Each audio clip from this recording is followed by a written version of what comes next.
বাইছে আদি বানছিল নাকি এতক্ষণ আইতে তো দেরি হইলো। ই কি রে বাড়া ছোড়া, ও কি কথা তোর আবার? বাড়া ছোড়া মারাইছো, দেশের কোনো খোঁজ খবর রাখো? বে বালমুকু ছোড়া, আমি দেশের কি খোঁজ খবর রাখবো বে? তার রাখবা কি কইতে? এখনই কোনো ভালো মেয়ে আসুক গ্রামে তখন খবর রাখবা। ই কি রে বাড়া ফুটো, নিজের বাবাকে কি এরকম কথাবার্তা বলে? তুই বল বাড়া, তাইলে কি আর বলবো? আমাদের আতঙ্কে ঘুম আইছে না, আর ও কোনো খোঁজ খবর রাখেনি, তাহলে কি বলবো কে? বে কি খোঁজ খবর রাখবো বে? এ বল রে ফাদা, ওকে বল, বলছি আমি কি খোঁজ খবর রাখবো, বল ওকে। কাকা আপনি জানেন না কি জানবো আমি? এমএলএ বিকাশ দত্ত সাহেব আবার বেঁচে ফিরে এসেছে গো কাকা। পালা বালমুকুরা দিনে 2 কলকি 3 কলকি করে গেঁজা খাবে, তাইলে আর কি হবে তোদের? পানি ঝাপটা মার্গা মুখে। দেখেছিস ওই জন্য বলে ফাদা কাবালিছে তো আব্বা। ই কি বে মার খাবে? সে কোনো তুমি বিশ্বাস করলো না কাকা বাবু, এমএলএ সাহেব সত্যিই বেঁচে ফিরেছে। কোনোদিনই সেটা সম্ভব নয়, মরা মানুষ কখনো জিন্দা হয়ে ফিরতে পারে না। বাড়ার বাল, বিশ্বাস করো না কেন বলো তো? বে মানুষ আবার মরে গেলে কখনো ফেরত আসতে পারে? ছি ছি ছি ছি ছি, শালা কি করে বুঝাবো রে কাকা? তা দেখেন চোখ ছুঁই বলছি, সত্যি করে এমএলএ বিকাশ দত্ত সাহেব বেঁচে ফিরেছে। কি বলছিস বে বালমুকুরা, সত্যি করি তো না মিছি করি বে? মিথ্যে কথা বলে আপনাকে কোনো লাভ আছে কাকা বাবু? এই তো বাড়া ঘুম হারাম হয়ে যাবে তো মনে হচ্ছে তোদের কথাবার্তা শুনলে। আমাদেরও ঘুম আসছে না বাবা, বাড়া বিশাল টেনশনে পড়েছে। তোর মাকে বললে এই সমস্ত কথা? না কোনো বলিনি, বাড়িতে নাই তো, কোথায় গেছে? এ তো বাড়া পিলি চুমকানো কথা শোনালি রে। একটু সাবধানে থাকবে, ঠিক আছে কাকা বাবু? আর আমাদের বাঁচার কোনো উপায় নাই রে, এবার গ্রাম ছেড়ে পালাইতে হবে। পালাই তৈলি পালাবো, কিন্তু তবু আর শেষ দেখে যাবো। এ চোরে চোয়ার দেরি করিস না। আব্বা আমরা বাঙে খবর নিয়ে দেখছি কি কদর কেসটা গড়াইছি, তুমি একটু সাবধানে থেকো, ঠিক আছে? বেশ বেশ ঠিক আছে বাপ। চ চ চ চ চ।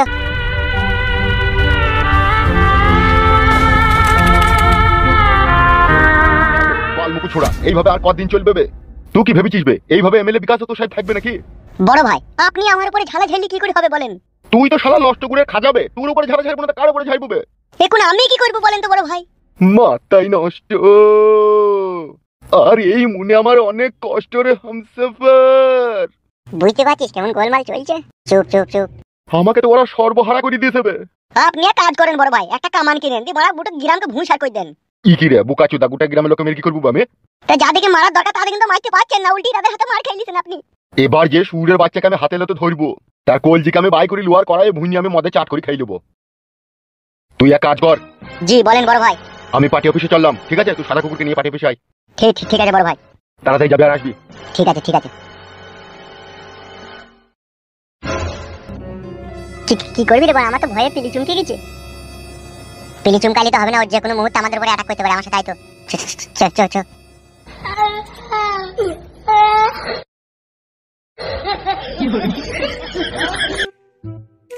চিন্তা ভাবনা করে কিছু পেলা দিলা ভাই? পেয়েছ? ভাবছি যে 9 কে 6 কি করে করবো। 9 কে 6 করার দরকার নাই তো, 9 কে 3 করে দাও। সেটা আবার কি করিবে? ফাদা একটা লোককে মারলাম, মারার পরেও আবার জিন্ত হয়ে গেল, এই জ্বলন কি ভালো লাগে বড়া?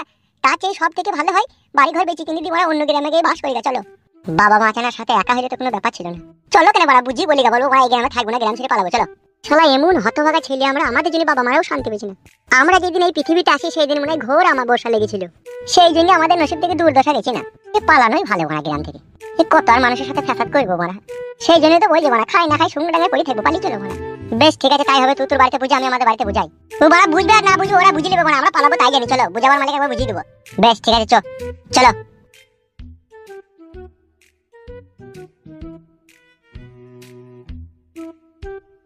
শোনা আব্বা, এসব ঝুট ঝামেলা করে আর কোনো লাভ হবে না, সব মানে চুপ ভালো, বাড়ি ঘর ছেড়ে দিয়ে পালিয়ে চলো। বাড়ি ঘর ছেড়ে আর কোথায় যাবো? অন্য জায়গায় গিয়ে জায়গা কিনে ঘর বাড়ি করতে পারবো। তাহলে কি সারা জীবন এই ঝগড়া অশান্তি মাথায় করে টেনে টেনে বহাবো নাকি আমরা? ও হে কি লাচুদা মিনছে, ছোটবেলা থেকে ছেলেটাকে আস্কারা দিদি তুমি মাথায় তুলিছো, আজকে সেই ছেলের লেগে আগে গ্রাম ছাড়তে হবে। আর অন্য গ্রামে কি তোমার বাপের জমিদারি কিনা আছে নাকি, তাই সেখানে গিয়ে ভরাম করে তুমি বাড়ি ঘর করে নিবে? ও শাশুড়ি মা, না গেলি যে বেগড়ে পিরান হারাবে গো, এটা কেন বুঝছো না? তোমার মুখে পিটিলি মুখে ছড়া কুমলস, তুই হচ্ছিস লাস্ট গুড়ের খাজা। না হইলে তো 3 মুরগি বয়স লয়, এই বয়সে তুই যে কত ঢ্যামনামো করতে শিখে গেলি সেটা ভেবে পেলাম না। কার বউ কেলি পালানো, কার ওই করা তাই করা, কাটা কুকুর বেটা মান মুখ মাঙে ছড়া, তুমি জামাই বলতো ঘৃণা লাগে আজকে। বাবা খাদা মানা করো নালে ভরা রেগে যাব। নারকেল বেগম এসব কি হচ্ছে কি? খাদা হইছে রে, খাদা কাপালি ছড়া। ই কি গো মারাছিস মান মুখ মাঙে ছড়া, তুই তো লেগে আজকে আমাদের এই অবস্থা। না ও এমএলএ সাহেবের বউ কেলি পালাবে, না আমাদের জীবনে এত বড় দুর্দশা আসবে।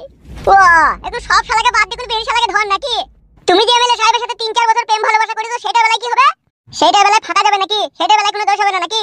এ চুপ রে বাড়া চুপ। আমি তো বড় ভালো কথাই বলছিলাম, এই গ্রামে থাইলে দেখতেই তো চুপ ভয়ে ঘুমাইছি না, মারছি ধইছি কাটছি ফাদা করছি, সেই জন্যই তো বলছি বড়া পালিয়ে চলো বড়া। তোরা যদি মন যায় যা, আমি যাব না। তুমি যাবা না? তোমাকে কি এমএলএ বিকাশ দত্ত সাহেব গায়ে গুড় লাগিয়ে চাইবে নাকি? তোমাকেও তো মারবে। আমি কারো দোষ করিনি তাই মার খাবো, যারা দোষ করেছে তারা মার বে শালা কেলানি খাবি লাইবে তো খবরদার আমার ছেলেকে শালা বলবি না শালা মন্য তুললেনি তো আমাদের দাদা ধর্মনের মেরমান মারানি ভাই চুপ ভাই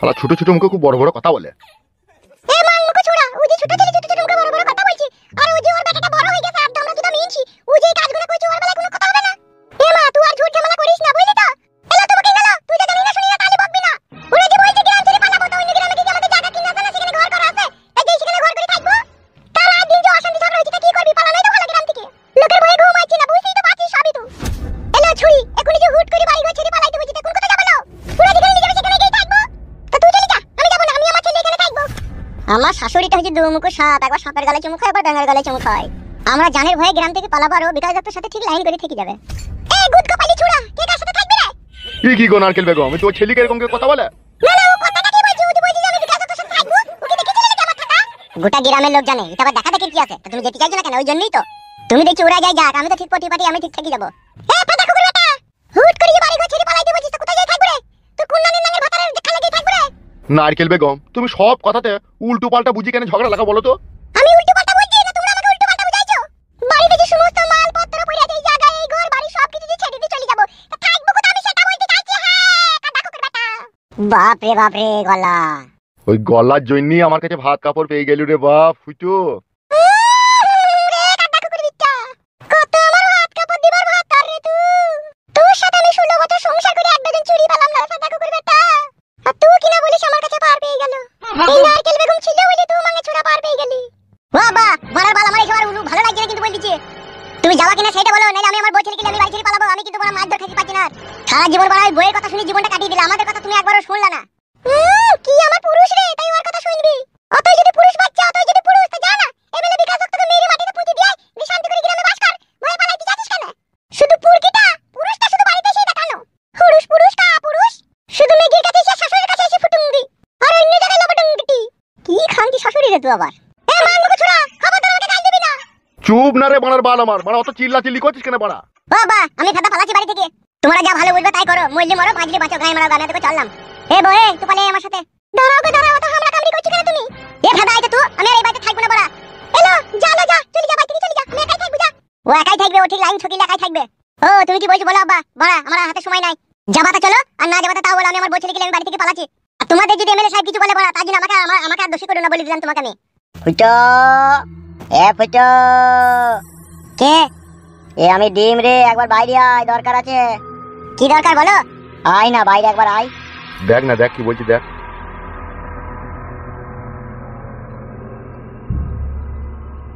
কি হলো কি একটা বুড়ি তারা খারাপ খবর শুনতে পেলাম তো কি হয়েছে কি নিচে নেমে আয় না বলছি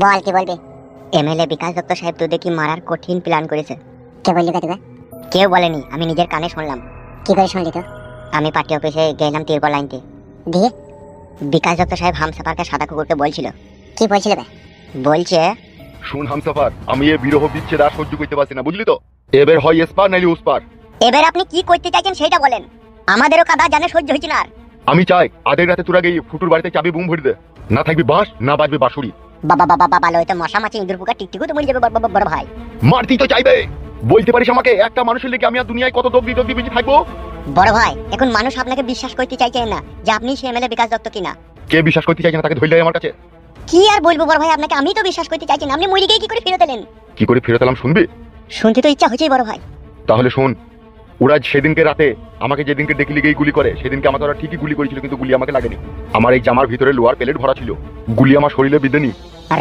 রক্তটা তাহলে কি করে বেরিয়ে বড় ভাই তারপর আপনি মরে গেলেন আপনাকে আমরা চিতায় লেগে পোড়ালাম সেটা কি করে হলো তোরা তো ভালোভাবেই জানিস একটা কথা সাচ্চা আমি কিন্তু পাক্কা হারামির বাচ্চা হ্যাঁ জানি বড় ভাই সেদিনকে রাতে যখন গুলি করে তখন আমি মরিনি মরার ভান করেছিলাম আর আমি দেখতে চাইছিলাম আমি মরে যাওয়ার পরে কি ঘটনাটা ঘটে তা আমি মরে যাওয়ার নাটকে দেখলাম সবকিছুই বদলে গেল বড় ভাই সেটা নালে বুঝলাম আপনাকে যে চিতায় পোড়ালাম সেটা কি হলো সেই রাত্রে আরো আমার সাথে 2-3 জন লোক ছিল ওই রাত্রে হসপিটাল থেকে একটা মরা মানুষকে নিয়ে এসে আমার মুখোশ লাগিয়ে তাকে চিতায় পুরানো হয়েছে বাবালো বড় নাটকের উস্তাদ তো তুমি তাহলে বড় ভাই দেখলাম এই এমএলএ বিকাশ দত্ত বেঁচে থাকতে কি হয় আর মরে যাওয়ার পরে কি হয় মৃত্যু আমার অত সহজ নয় হামসাফার এখন যে কাজ তোরা এখন করতে চলেছিস সেটা ভালো করে মন দিয়ে শুনে রাখ। হ্যাঁ বলেন বড় ভাই।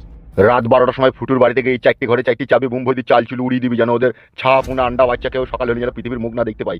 ওদের লাশটা যেন কাক প্রকৃতও যেন খুঁজে না পায়, যেন মরার পরেও 7 জন্ম এমএলএ বিকাশ দত্তর কথা মনে থাকে ওদের।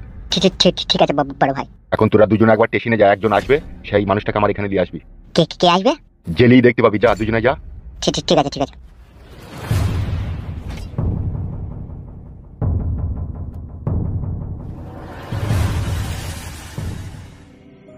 সবই তো বুঝতে পারছিস, তাহলে বেলা কি হবে? তো সত্যি নিজের কানে শুনেছিস সেসব কথা? চোখ ছুঁই বলছি, সত্যি করে আমি নিজের কানে শুনেছি।